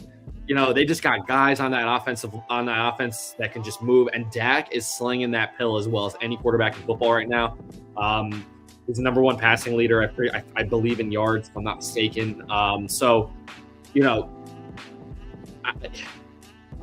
Without the two pass catchers on the Commies, this is a game Dallas has got it. You talk about the Packers, like you're Dallas. That defense, you cannot give up 30 points against a team. You could almost say that about both teams, though. Like the Commanders were in the fucking conference championship game last year. This is a point where like whoever wins this game is Dallas for real. Not give up 30 points in this game, John, without Deebo Samuel and Terry. But we just played the Panthers and they just ran the ball on us the whole fucking game. Cross Merritt has not shown to be a bell cow, like anything close. Like Rico Dowdle is this bell cow that we've seen proven for so long. Maybe. But my point being, he's not it's not like we went up against fucking Adrian Peterson in his prime. There was a regular ass dude. I get he had a big game the week before, and like I said, I already complimented. And that O-line is top 5 right now. Line of the Panthers, but also I said top 10. You're reaching top 5, whatever. But Sam Cosme's coming back for the Washington Commanders. At guard, and like I said, I think my point being is like whoever wins this game is a contender. Whoever loses this game is pretty much a joke. Contender. You got it. It's like that very much of a juxtaposition game. Yep. But like we were talking about earlier, like the Giants are fun. Guess what? The Cowboys are fun. They suck on defense, but their team is fun to watch. And the Commanders, Fireworks, baby. the Commanders, I would say, are fun.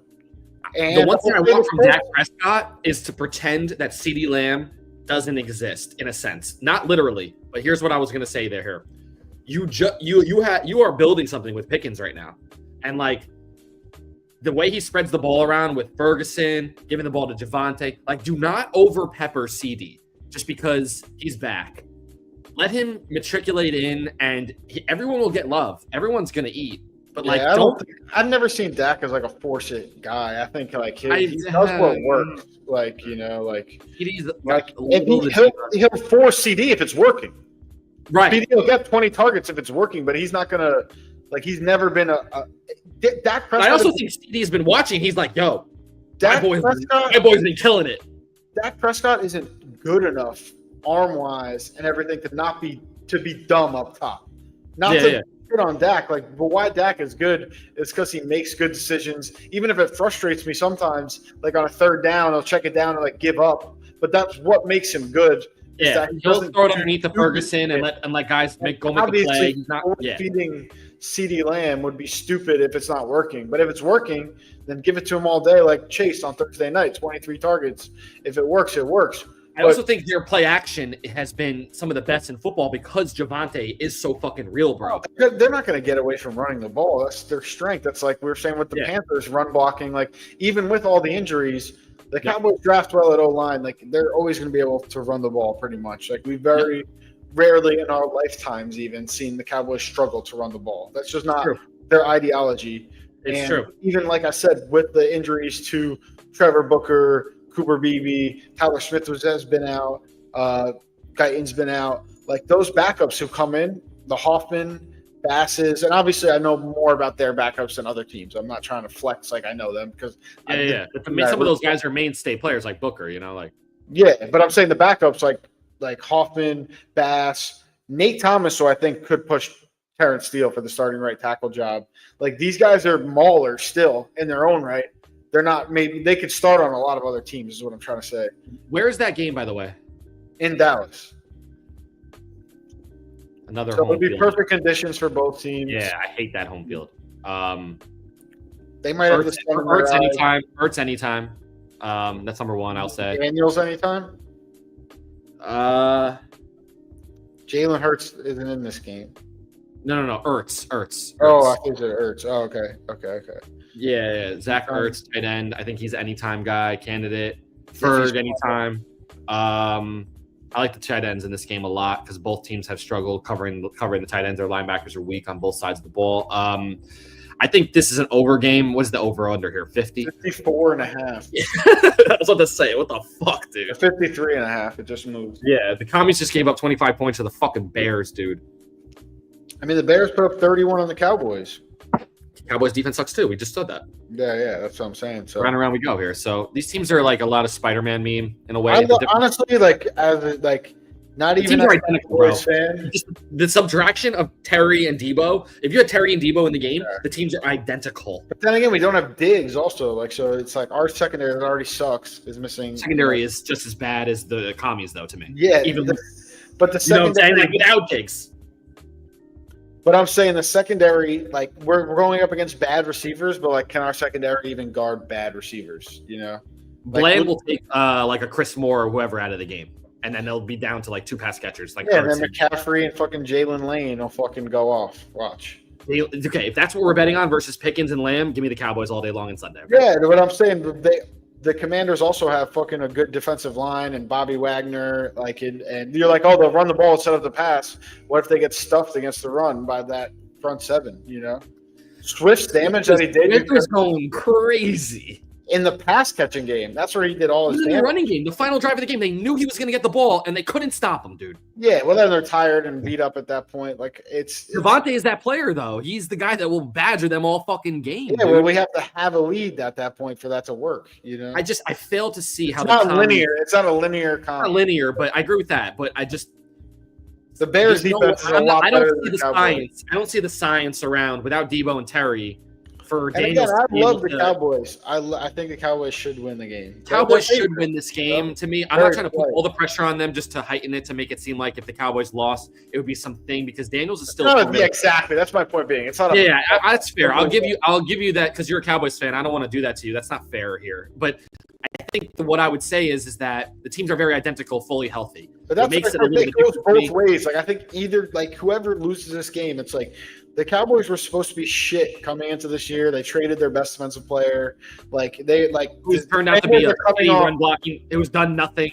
The Commanders are coming off making to the conference championship, having this anointed quarterback, who had the best rookie season since, not for nothing, Dak Prescott. And his was better than Dak's because they went further. But if you look at the numbers, break it down, it's the best rookie quarterback season, I would say, since Dak.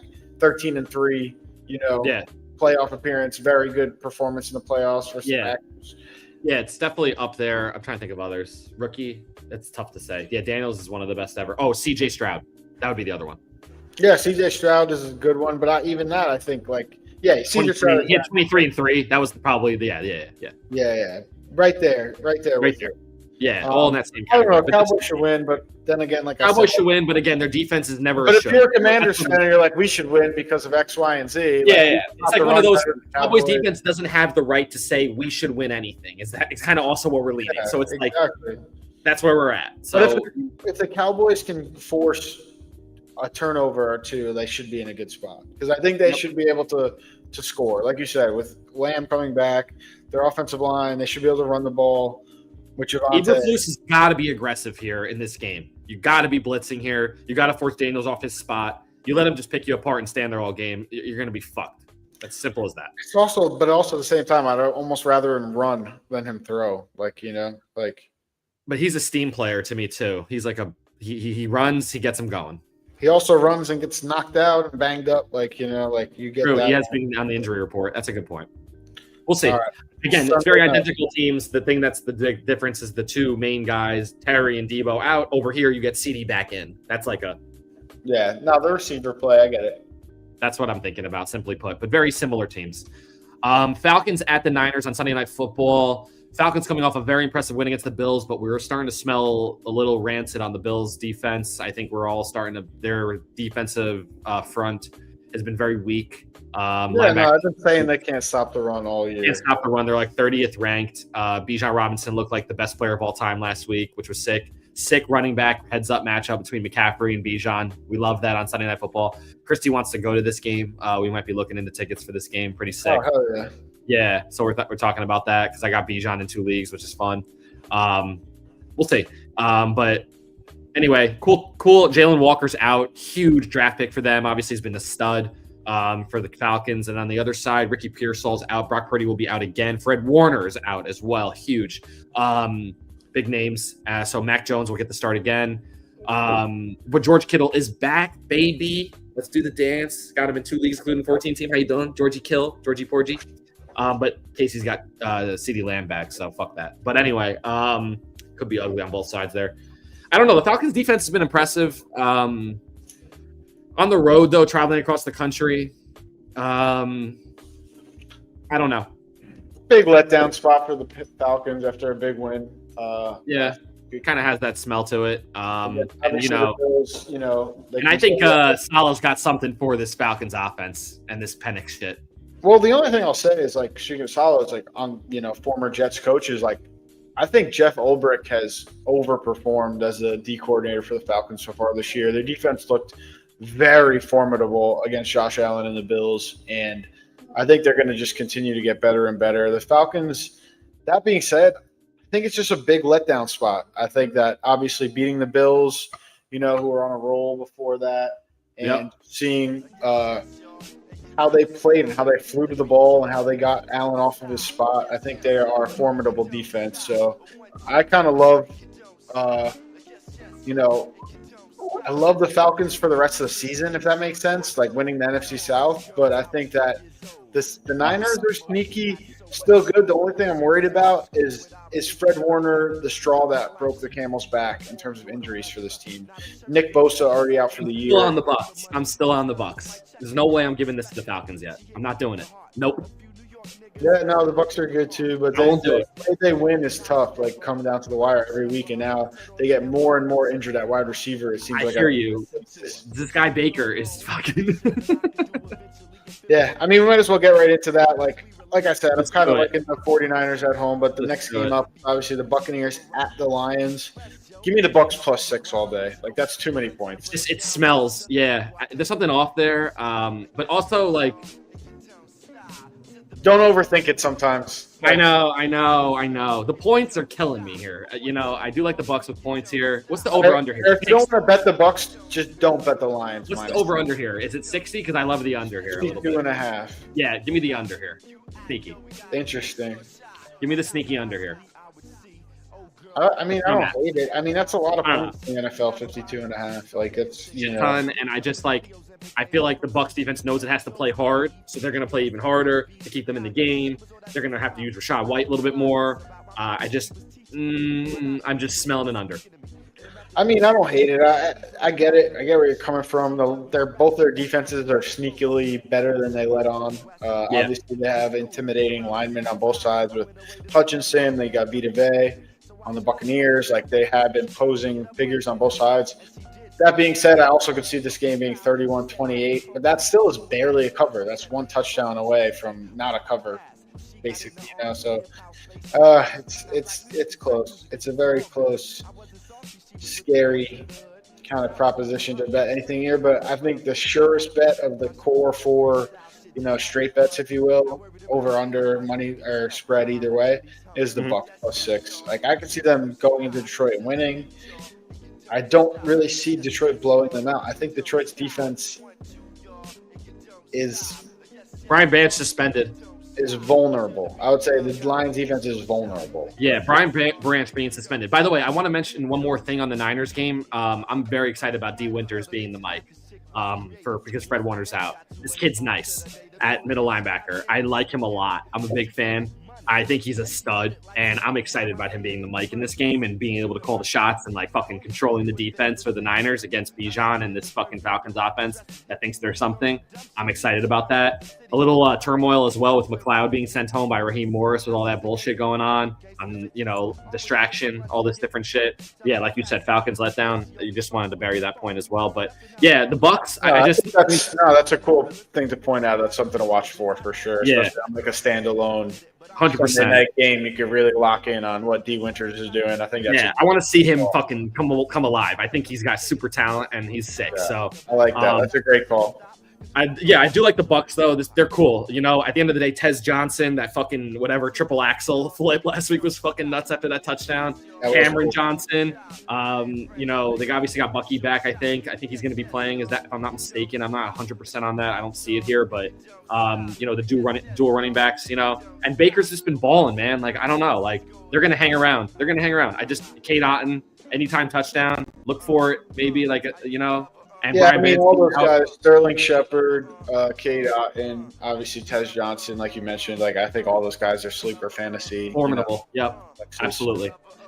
And then we'll move to the Texans at Seattle. This is a cool game for Monday as well. CJ Stroud going across the country here to Seattle. Darnold's been playing well. I mean, anybody that was on JSN, kudos to you, Eddie Saint. You said it. Fucking A.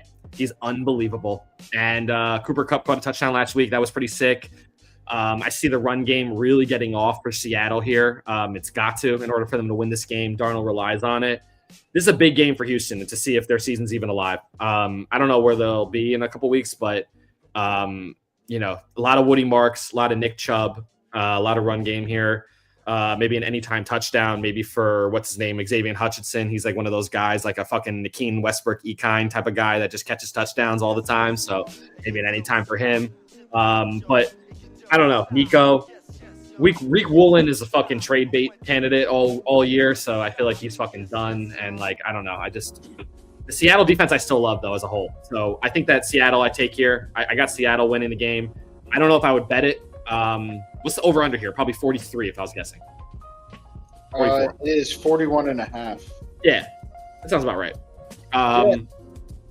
I like the over, actually. I don't hate the over either. I like this matchup is kind of sneaky of two teams that like, are they good? Are they not? Are they not? Yeah. Where are they at? I like the Seahawks defense. We talked about Will McDonald, Ernest Jones before, and at home. But to be fair, like the 12th man isn't what it used to be. I guess this is my like bat signal to the 12th man to, are we going to step up? Monday Night Football, baby. What we used to be in a standalone game? Are we going to have the fake Asian plant fan there screaming and pretending like we see on almost every, Sunday night, Monday night, Thursday night game, that plant fan? But but for real, in all seriousness, the 12th man, this is a 12th man game. If they're out there and they're getting the Texans to commit false starts, delay games, this and that, I'm going to have to go ahead and say, let's fucking go Seahawks. But if they're But if the crowd doesn't come out, then give me the Texans plus the points. Obviously, you don't know that before the game. Record on the year, John. By the way, I know that Seattle's 4-2, just like the Rams are 4-2, just like the Niners are 4-2. That division is super tight, as every year it feels like it is. What's the Texans' record right now? They're 2-3. This is a make or break game for them.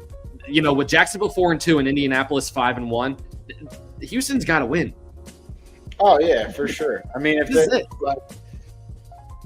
and especially if the Colts lose and the Jaguars lose, all of a sudden they're 3-3, 5-2, and 4-3. You're right in the thick of it, man.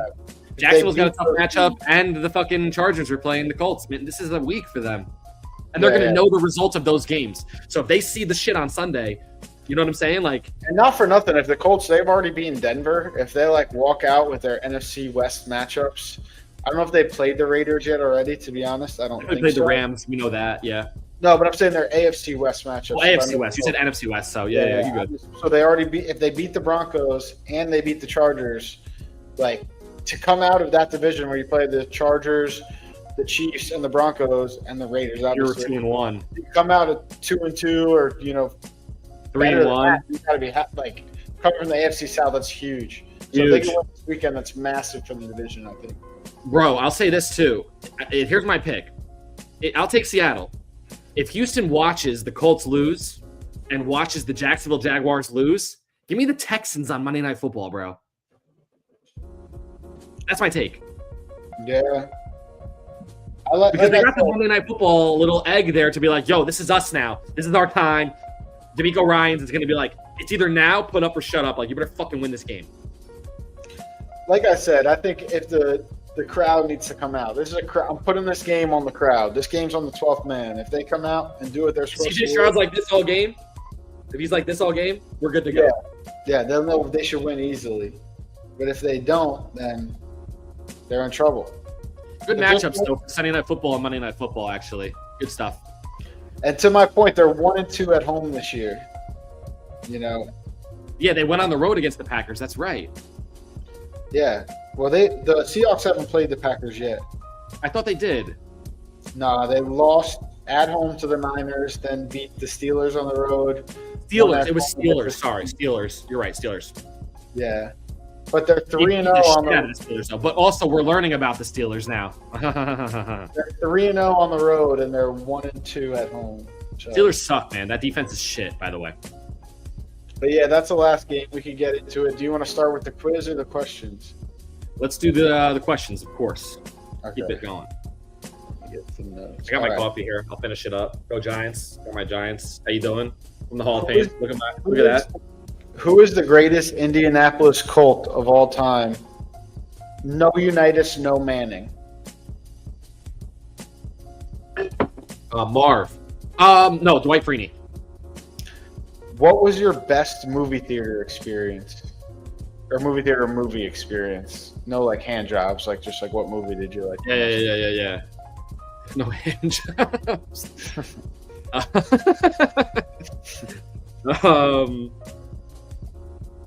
Best movie theater experience. Good question.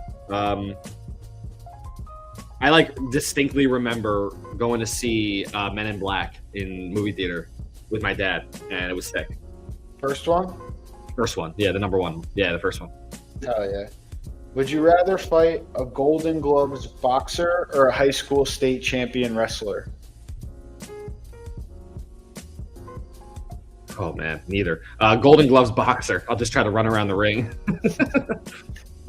Would you rather have one hand or constant sharp lower back pain for the rest of your life?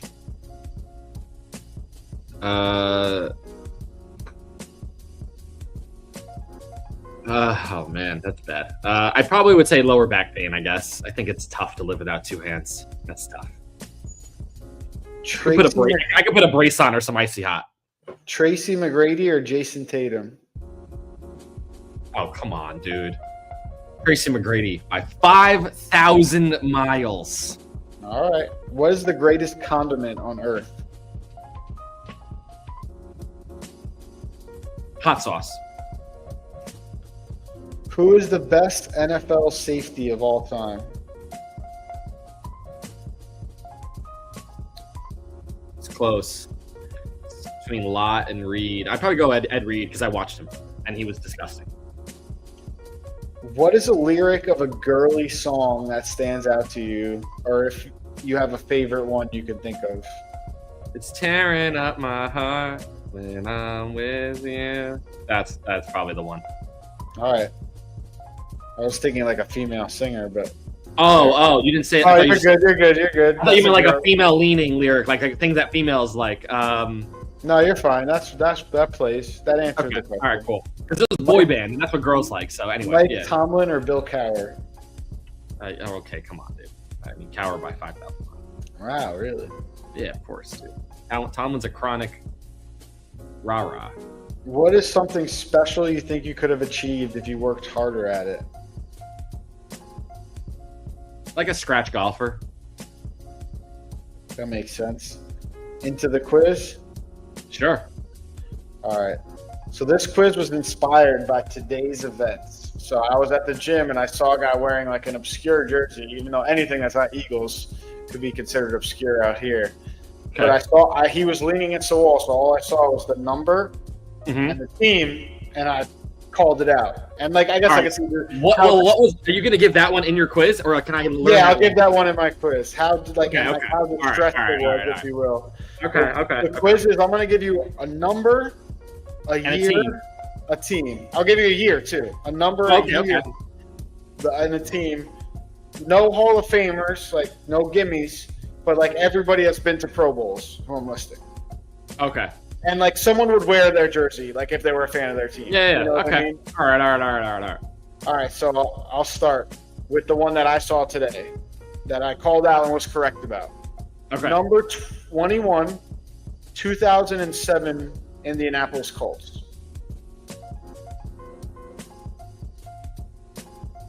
A couple of names came to mind immediately.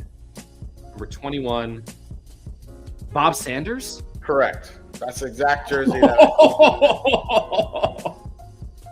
I said it to the guy. I was like, Bob Sanders? It was like there was like a swim meet at the YMCA. So he was like doing work in between meets. That's a hard jersey. Bob was nice. Yeah, it wasn't stitched, to be fair. It was stitched. He got a DPOY, right? He's got a Defensive Player of the Year, right? I think that year. Yeah. And I was like, Bob Sanders? He's like, yeah. I was like, nice. He's like, he's the guy. I'm like, just kept He's a guy. He was a guy. All right. The next one. Undersized too. No, next one I got is number 19, 2009 Dallas Cowboys. Oh, is that my boy, Miles? Miles Austin, correct. Let's go. That's my boy. You know that. I like this quiz. All right. Back to the other side. Number 59, 2009 Texans. Number 59? Number 59. 2009 Texans? Correct. 59? I don't think that was Cushing's number.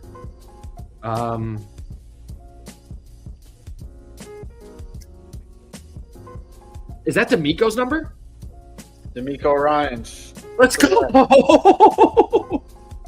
I was like, is this a trick question right now? Like, I feel like it was because he's the coach. So, like, yeah, I was like, that would have been an easy hint if you needed it.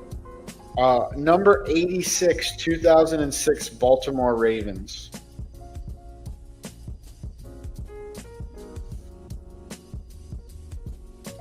Number 80. Oh, Todd Heap. Correct. Let's go. This is a sick quiz. You're making me think here, though. Number 51, 2010 New Orleans Saints. Number 51, 2010 New Orleans Saints.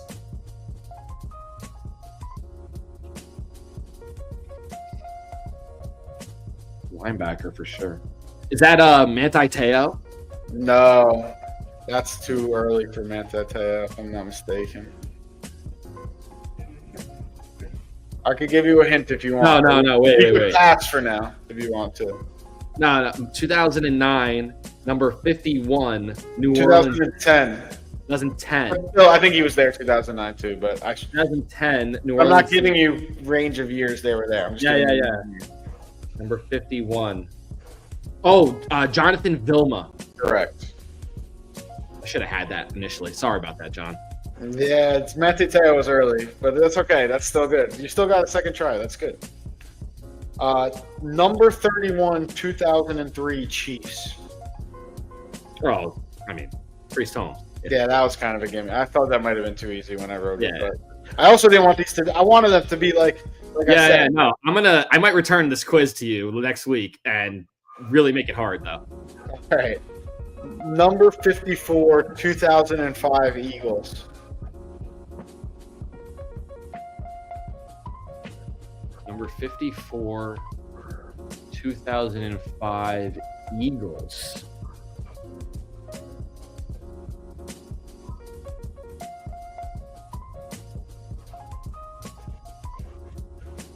It's the Westbrook team with McNabb. Who's on defense there? Number 54. Man, that's a hard one. I don't know why. It's weird. Number 54. Number 54.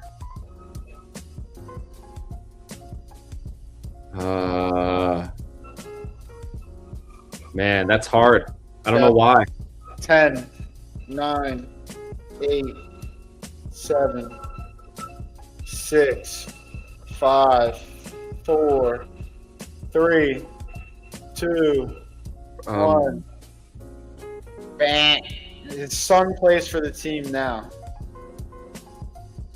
He was drafted from Clemson last year. Is he he's like the hybrid pass rusher? Oh, what was his name? More like a middle linebacker. I don't think I have this one. Wow. All right. Jeremiah Trotter. You should have had that one. I should have had that one. That's not like a hard one, really. I don't know why. I didn't think that was going to be the one that got you. The name is kind of Trotter. Like, it's just not I don't know why. It didn't come to me. Maybe he was better against the Cowboys than he was against I don't know. He definitely gave the Giants fits from what I recall. Yeah, he's a beast. All right. Number 82, 1998 Jacksonville Jaguars. Jimmy Smith. Correct. The man. I love Tim growing up.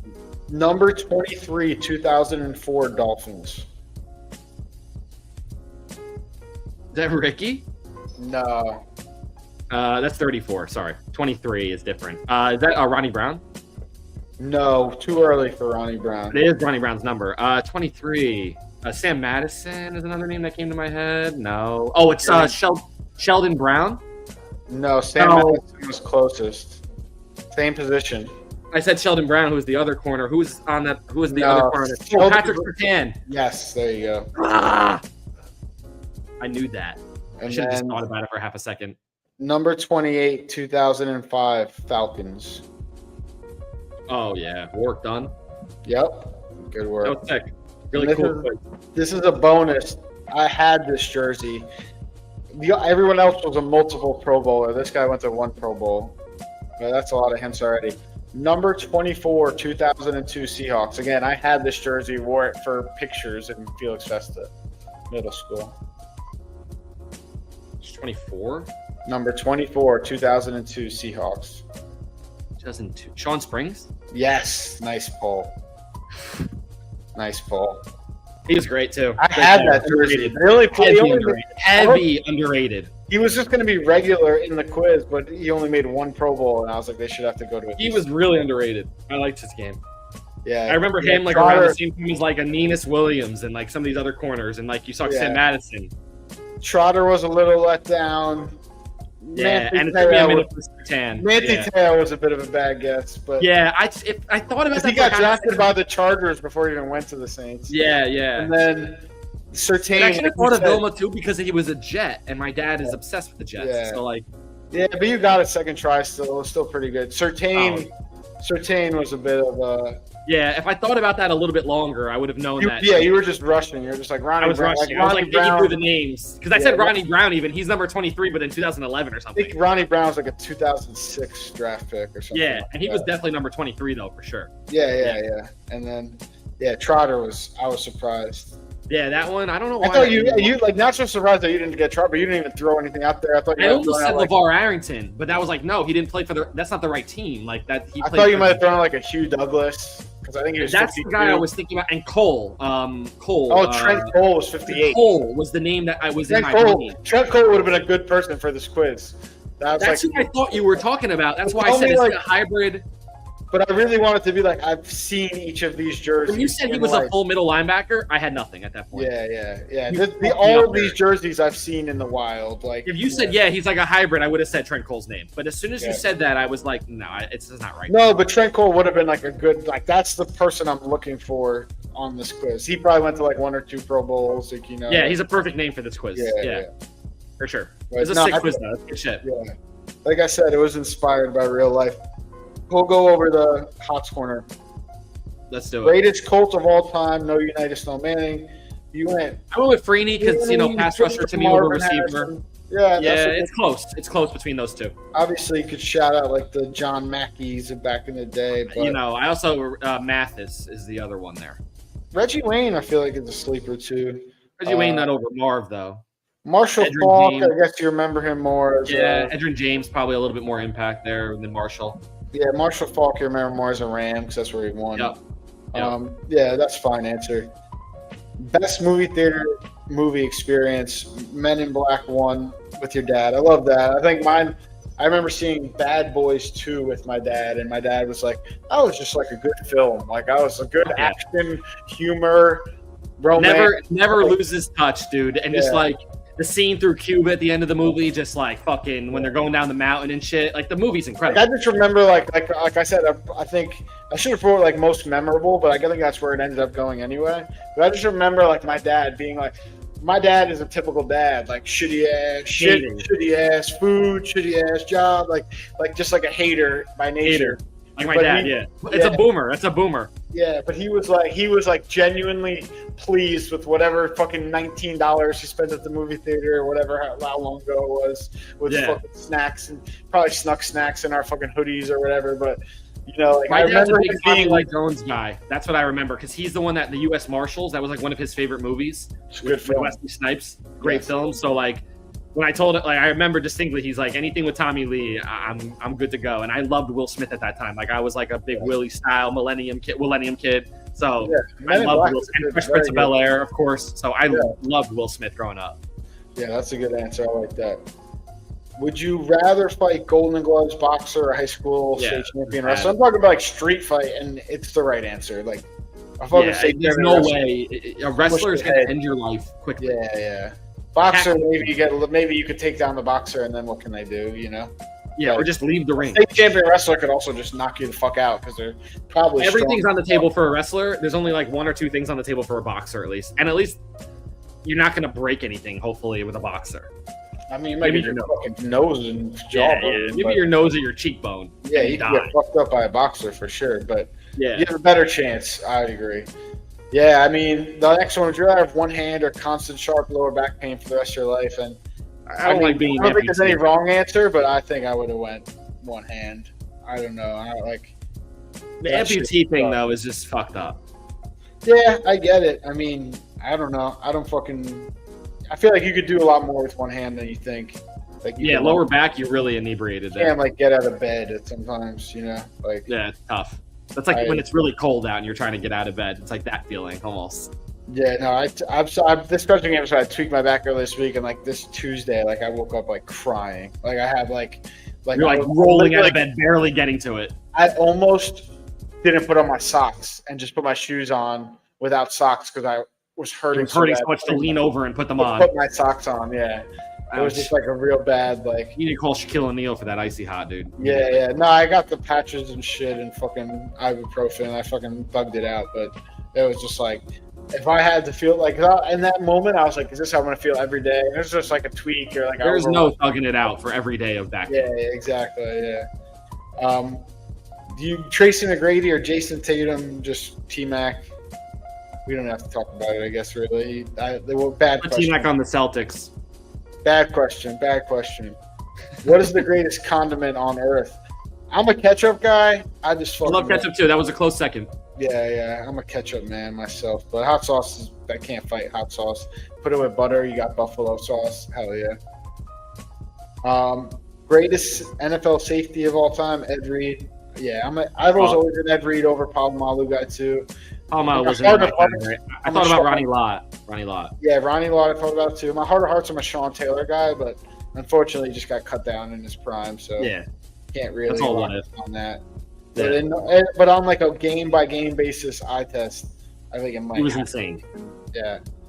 What is the lyric of a girly song that stands out to you, or is your favorite you could think of? And yours was "It's Tearing Up My Heart," which is good. Like I said, I was thinking of like a female song, which is fine, but like I just heard girly lyrics, so I was just like in sync. But it's also like not that good of a lyric. It's tearing up my heart when I'm with you. That's just like it's okay. Like, so this song was inspired because I didn't even remember the name of the song or who sang it, but I remembered the lyric, and it was like, "You can't seem to find the rewind button, girl, so you cradle your head in your hands." And I was like, I hope we don't get copyrighted for that rendition, but I was just like that. Like I was like, that's memorable because I don't remember the singer and I don't remember the name of the song. Like I looked it up afterwards. The other one I was thinking of was like the I put my hands up, the butterfly fly away, not in my head, like yeah. That was what I was terrible lyric. Yeah. But it's "Breathe" by Anna Nalick, 2 AM, like a one-hit wonder ass song. But I was like, oh, let me just like, it might be the best bridge ever written. The verses are good too, but it's just like, because you can't jump the track. We're like cars on a cable, and life's an hourglass that's been glued to the table.